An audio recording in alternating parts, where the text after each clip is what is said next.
Neuropsicología del aprendizaje.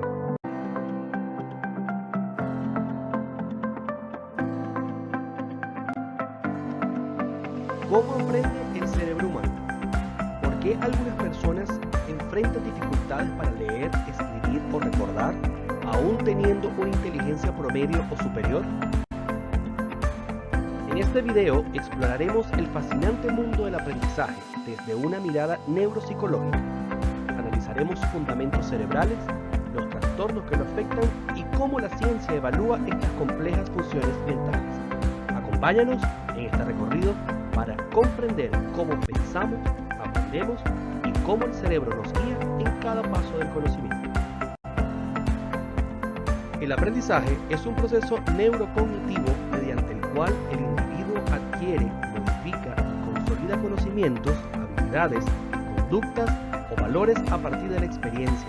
Es una función cerebral activa que requiere la interacción entre percepción, atención, memoria y motivación. El aprendizaje es un proceso fundamental en la vida humana. Desde el nacimiento, estamos en constante interacción con el entorno, incorporando información, modificando nuestras conductas y desarrollando nuevas habilidades. Pero, ¿qué es exactamente aprender? En términos neuropsicológicos, el aprendizaje se define como un cambio duradero en el comportamiento, producto de la experiencia y mediado por mecanismos neuronales específicos. No es un proceso uniforme ni automático. Requiere atención, memoria, motivación e integración sensorial y cognitiva. El aprendizaje se apoya en la plasticidad cerebral, es decir, en la capacidad del sistema nervioso para reorganizar sus conexiones en función de la experiencia. Esta capacidad hace posible no solo adquirir conocimientos, sino también adaptarse a los cambios, compensar lesiones y mejorar habilidades a lo largo de la vida. Comprender cómo ocurre el aprendizaje en el cerebro es clave para identificar cuándo y por qué se presentan dificultades y cómo podemos intervenir de manera efectiva para apoyar a quienes las enfrentan. ¿Qué dicen los autores sobre el aprendizaje? David Ausubel, este psicólogo y pedagogo, desarrolló una interesante teoría sobre la asimilación de conocimientos. Para Ausubel, el aprendizaje es el proceso mediante el cual nueva información se relaciona con una estructura cognitiva ya existente en la mente del individuo, dando lugar a un aprendizaje significativo. Lo que significa que el primer paso en la tarea de enseñar debía ser averiguar lo que sabe el estudiante para así conocer la lógica que hay detrás de su modo de pensar y actuar en consecuencia. Para Ausubel, la enseñanza era un proceso por el cual se ayuda al estudiante a que siga aumentando y perfeccionando el conocimiento que ya tiene, en vez de imponerle un temario que debe ser memorizado. La educación no podía ser una transmisión de datos unilateral. Desde el enfoque cognitivista se puede diferenciar entre el aprendizaje significativo y mecánico, destacando la importancia de los conocimientos previos. Jean Piaget, quien es considerado el padre de la psicología evolutiva, demostró que las personas obtenemos conocimiento de formas muy diversas a lo largo de nuestra vida, ya sea mediante la interacción con el entorno, jugando o experimentando. Todo ayuda para construir nuestra comprensión del mundo. Esta visión ha cambiado la forma en la que vemos la educación. Dice Piaget sobre el aprendizaje que es el resultado de la interacción entre la asimilación de nuevas experiencias y la acomodación de los esquemas mentales ya existentes. Desde el enfoque constructivista, Piaget vinculó el aprendizaje al desarrollo cognitivo por etapas, destacando el papel activo del sujeto. Lev Vygotsky fue uno de los más destacados teóricos de la psicología del desarrollo, fundador de la psicología histórico-cultural y claro precursor de la neuropsicología soviética.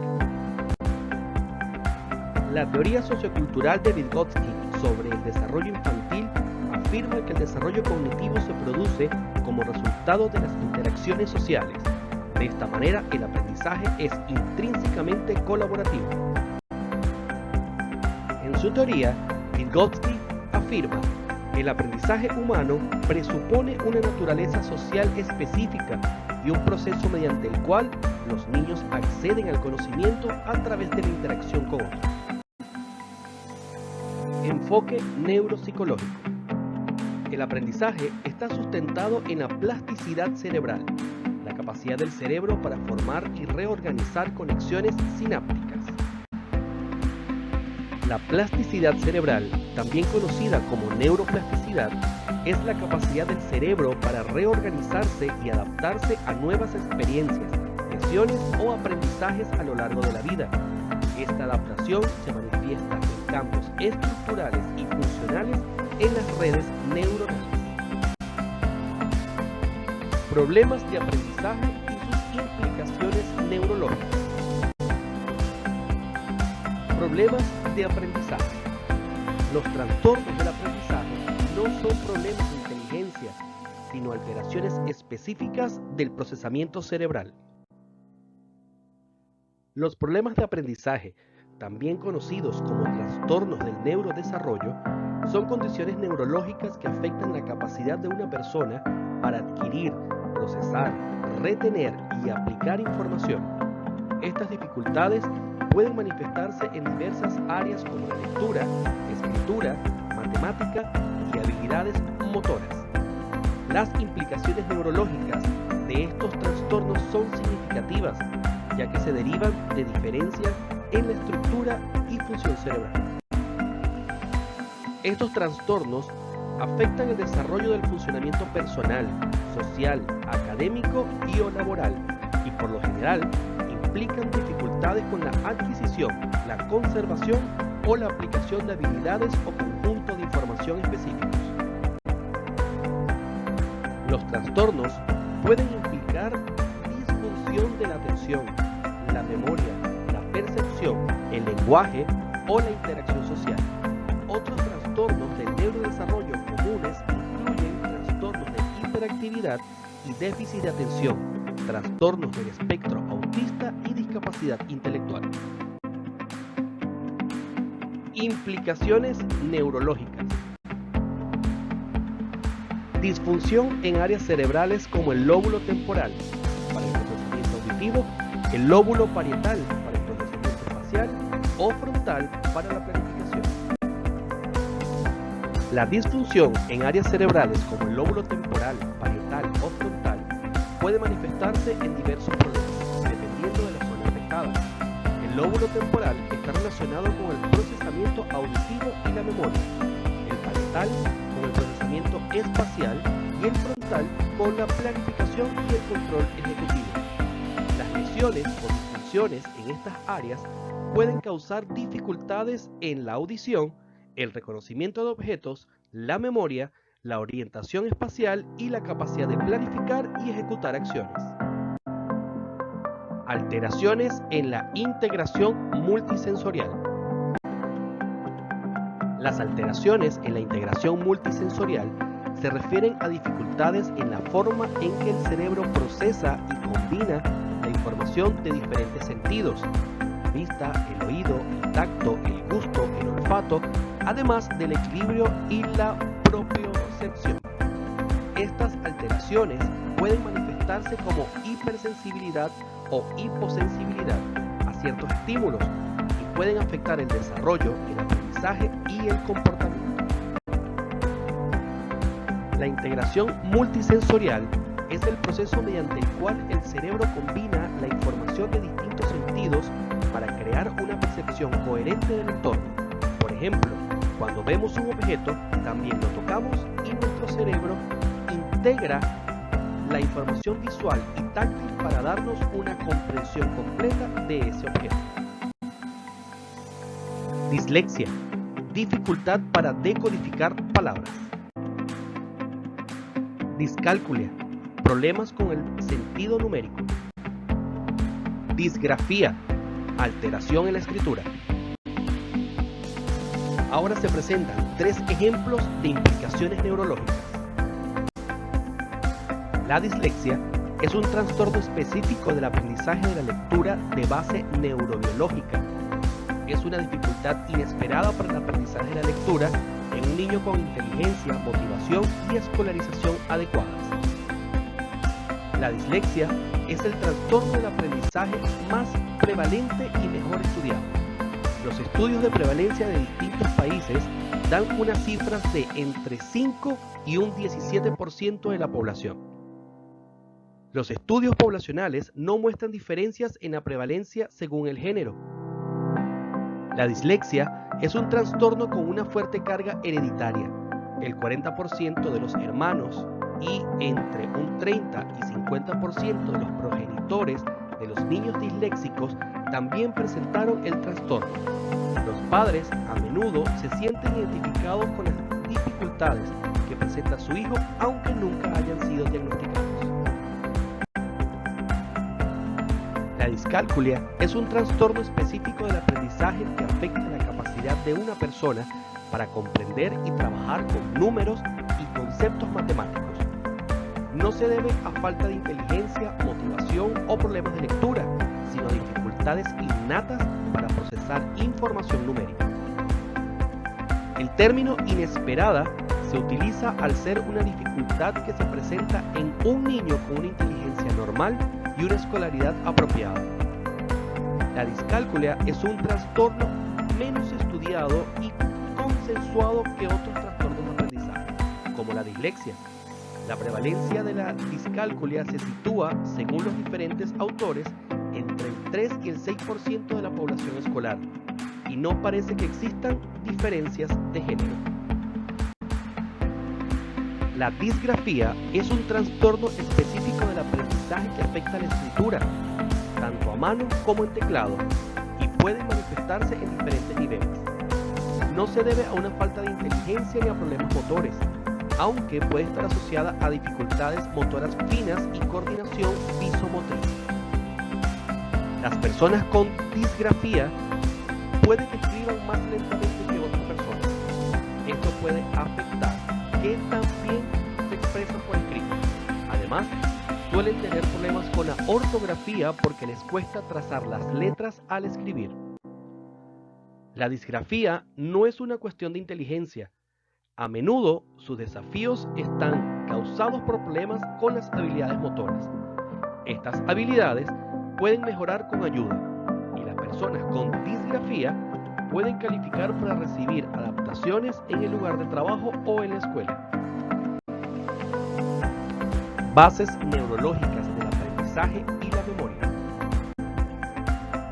Las bases neurológicas del aprendizaje y la memoria se encuentran en la capacidad del cerebro para cambiar y adaptarse, conocida como plasticidad neuronal. Este proceso implica modificaciones en las conexiones entre neuronas, las sinapsis, que se fortalecen o debilitan a medida que aprendemos o recordamos. Estructuras cerebrales clave como el hipocampo, la corteza prefrontal y la amígdala juegan roles importantes en la formación y almacenamiento de recuerdos. La función de la amígdala es la detección rápida de amenazas y activación del miedo. La función del cerebelo es participar en procesos de aprendizaje implícito y explícito, memoria de trabajo, lenguaje y funciones ejecutivas. El hipocampo, contextualización emocional y memoria asociativa. La corteza prefrontal, regulación consciente, evaluación cognitiva y control de la conducta emocional. La memoria como una función neurocognitiva que permite registrar, codificar, consolidar, retener, almacenar, recuperar y evocar la información previamente almacenada, según Flores, 1999. Mientras que el aprendizaje es la capacidad para adquirir nueva información, la memoria es la capacidad para retener la información aprendida de modo que pueda ser evocada. De esta definición de memoria se desprende que existen multitud de procesos necesarios para que el funcionamiento de la memoria sea óptimo, así como también son necesarias varias estructuras neuronales, tanto corticales como subcorticales, que fundamentan y sustentan esos procesos. En efecto, puesto que la memoria es una función supramodal, no unitaria, depende del funcionamiento integrado de numerosos circuitos que se localizan en distintas estructuras del sistema nervioso central. La memoria es un elemento fundamental del desarrollo cognoscitivo, de la misma manera que lo son la percepción, la atención, el razonamiento o el lenguaje. No es fácil precisar la etapa en que se inicia el desarrollo de la memoria. Se cree, coincidiendo con el desarrollo del lenguaje, la memoria empieza a organizar y a almacenar datos para que puedan ser después recuperados. Percibir de manera selectiva, razonar, clasificar y en general avanzar hacia conceptos más complejos son procesos que se dan junto con la maduración del cerebro, las bases neurales que la sustentan y la iniciación de los procesos de memoria, como ocurre también con el desarrollo de los procesos cognitivos. Trastornos del conocimiento. Los trastornos del conocimiento implican alteraciones en funciones mentales superiores como la percepción, la atención, el lenguaje y la memoria.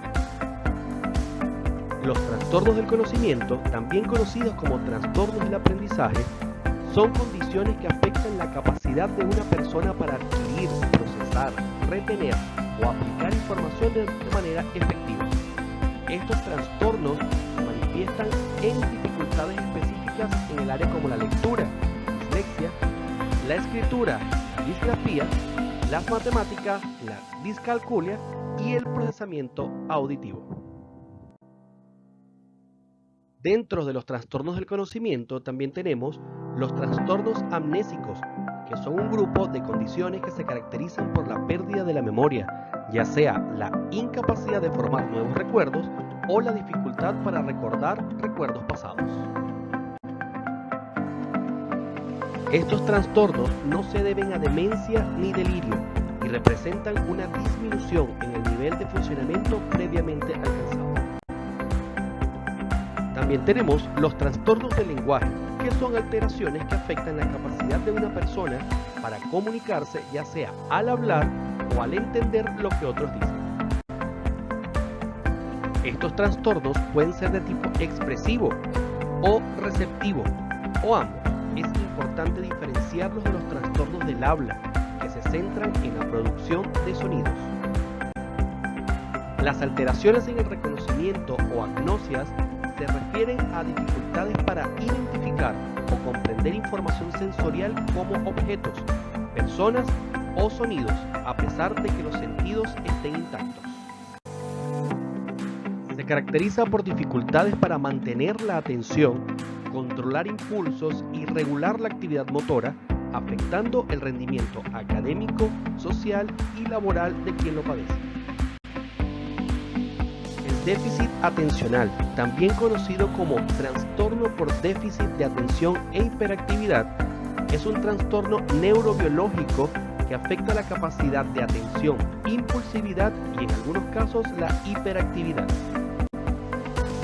Estas alteraciones pueden manifestarse de diversas formas y afectar diferentes modalidades sensoriales, como la visión, el oído, el tacto, el olfato y el gusto.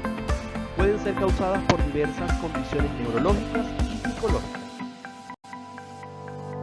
Tipos de agnosias. Las agnosias son fallas en el reconocimiento de estímulos sensoriales sin que haya daño en los órganos sensoriales. En la agnosia visual no se reconoce lo que se ve. Puede ser por lesión en lóbulos occipitales o temporales.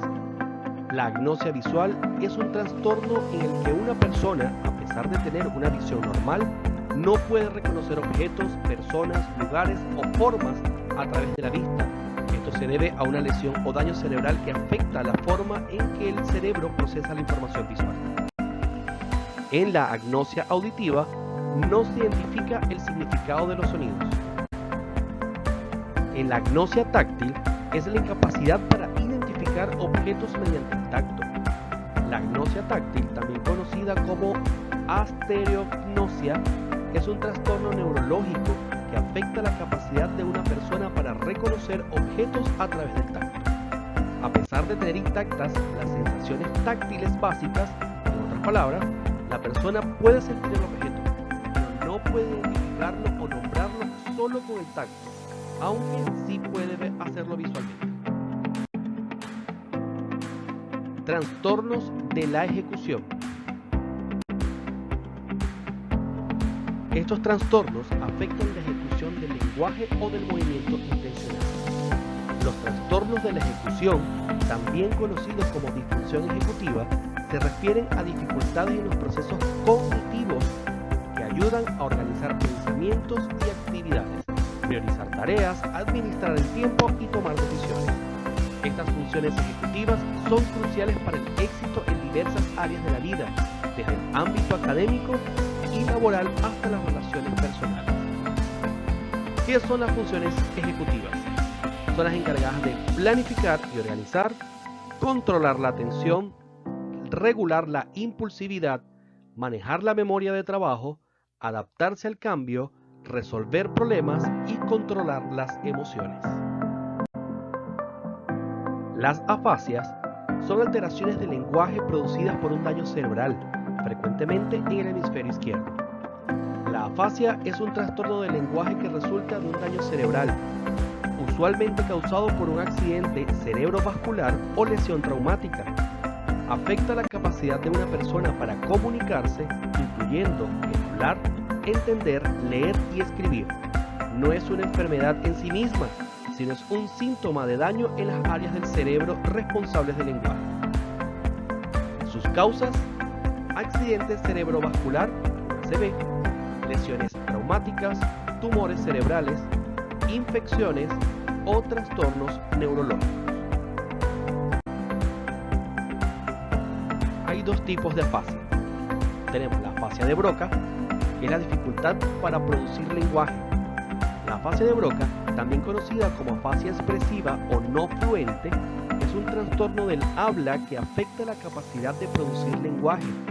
Aunque la comprensión generalmente se mantiene relativamente intacta, se caracteriza por dificultades en la fluidez del habla, como la omisión de palabras cortas, artículos y preposiciones, y la formación de frases cortas y con un esfuerzo a menudo descrita como habla telegráfica. Por otro lado, tenemos la afasia de Wernicke, lenguaje fluido pero sin sentido. La afasia de Wernicke, también llamada afasia receptiva, es un trastorno del lenguaje que afecta la capacidad de comprender lo que otros dicen y a menudo resulta en un habla fluida pero con falta de sentido, según la Clínica Cleveland y la Asociación Nacional de Afasia. Las personas con afasia de Wernicke pueden hablar con oraciones largas y gramaticalmente correctas, pero a menudo incluyen palabras sin sentido, neologismos o sustituciones de palabras. Debido a la dificultad para comprender el lenguaje, pueden no darse cuenta de que su propio discurso es confuso o carente de sentido. Las afasias son alteraciones del lenguaje producidas por un daño cerebral, frecuentemente en el hemisferio izquierdo. La afasia es un trastorno del lenguaje que resulta de un daño cerebral, usualmente causado por un accidente cerebrovascular o lesión traumática. Afecta la capacidad de una persona para comunicarse, incluyendo el hablar, entender, leer y escribir. No es una enfermedad en sí misma, sino es un síntoma de daño en las áreas del cerebro responsables del lenguaje. Sus causas: accidente cerebrovascular, ACV, lesiones traumáticas, tumores cerebrales, infecciones o trastornos neurológicos. Hay dos tipos de afasia. Tenemos la afasia de Broca, que es la dificultad para producir lenguaje. La afasia de Broca, también conocida como afasia expresiva o no fluente, es un trastorno del habla que afecta la capacidad de producir lenguaje. Aunque la comprensión generalmente se mantiene relativamente intacta, se caracteriza por dificultades en la fluidez del habla, como la omisión de palabras cortas, artículos y preposiciones, y la formación de frases cortas y con un esfuerzo a menudo descrita como habla telegráfica. Apraxias, dificultad para realizar movimientos coordinados sin que exista parálisis o déficit sensorial. La apraxia es un trastorno neurológico que afecta la capacidad de realizar movimientos aprendidos, a pesar de que la persona tenga la capacidad física y la voluntad para hacerlo. En otras palabras, la persona entiende la orden o la tarea, pero no puede ejecutarla correctamente. Tipos de apraxia. Tenemos la apraxia del habla, la apraxia de las extremidades, la apraxia ideomotora y la apraxia ideacional. Causas de la apraxia. La apraxia puede ser causada por lesiones cerebrales como accidentes cerebrovasculares, traumatismos cráneoencefálicos o enfermedades neurodegenerativas. La evaluación neuropsicológica permite detectar, describir y cuantificar alteraciones cognitivas. Una evaluación neuropsicológica es un proceso que examina el funcionamiento cognitivo, emocional y conductual de una persona para identificar posibles disfunciones cerebrales o lesiones y su impacto en la vida diaria. Se utilizan pruebas estandarizadas, entrevistas y cuestionarios para evaluar diversas funciones como la atención, la memoria, el lenguaje y funciones ejecutivas. Las evaluaciones neuropsicológicas es un proceso integral que implica la aplicación de diversas pruebas, entrevistas y cuestionarios para evaluar el estado cognitivo, emocional y conductual de una persona. Estas pruebas buscan identificar fortalezas y debilidades en áreas como funciones cognitivas, estado emocional y la conducta. Dentro de los principios de la evaluación neuropsicológica tenemos, número 1, identificación del déficit y su localización cerebral. Uno de los pilares de la evaluación neuropsicológica es la detección precisa de alteraciones en funciones mentales superiores, como la atención, la memoria, el lenguaje, la percepción, la planificación o la motricidad. A través de pruebas estandarizadas y observación clínica, se puede identificar qué función está comprometida y relacionarla con una posible disfunción cerebral específica. Número 2. Relación entre síntomas cognitivos y estructura afectada. El segundo principio implica establecer un vínculo claro entre los síntomas observados y las estructuras cerebrales implicadas. Esto permite formular hipótesis clínicas más precisas y diferenciar entre síntomas neurológicos similares. Punto número 3. Evaluación integral, cognitiva, emocional y conductual. La evaluación neuropsicológica no se limita al aspecto cognitivo, también considera variables emocionales, conductuales y contextuales, que pueden influir en el desempeño del individuo. Un rendimiento bajo en pruebas cognitivas podría deberse a una alteración atencional, un cuadro ansioso, depresión, fatiga crónica o factores socioculturales. Por eso se evalúan 3 dimensiones: la cognitiva, la memoria, atención, lenguaje, percepción, razonamiento, funciones ejecutivas. En lo emocional, el estado de ánimo, regulación afectiva, ansiedad y estrés. En lo conductual, la impulsividad, motivación, adaptabilidad y conducta social. Y estos son los métodos que se aplican para la evaluación neuropsicológica. Número 1. Entrevistas clínicas y familiares. El primer paso en toda evaluación es la entrevista clínica estructurada o semiestructurada, en la que se recogen los motivos de consulta, antecedentes médicos, escolares, familiares y laborales, así como la historia del desarrollo y síntomas actuales. Esta fase permite formular hipótesis clínicas iniciales, establecer un report con el paciente y su familia, determinar factores de riesgo, comorbilidades neurológicas, psiquiátricas y sociales. La observación conductual durante la evaluación permite detectar aspectos no siempre reflejados en los test: el comportamiento no verbal, el nivel de esfuerzo y motivación, reacciones emocionales ante tareas difíciles y la capacidad de tolerar la frustración. También tenemos las pruebas estandarizadas, como por ejemplo los test de Stroop, matrices de Raven, Bender, Wisconsin, entre otros.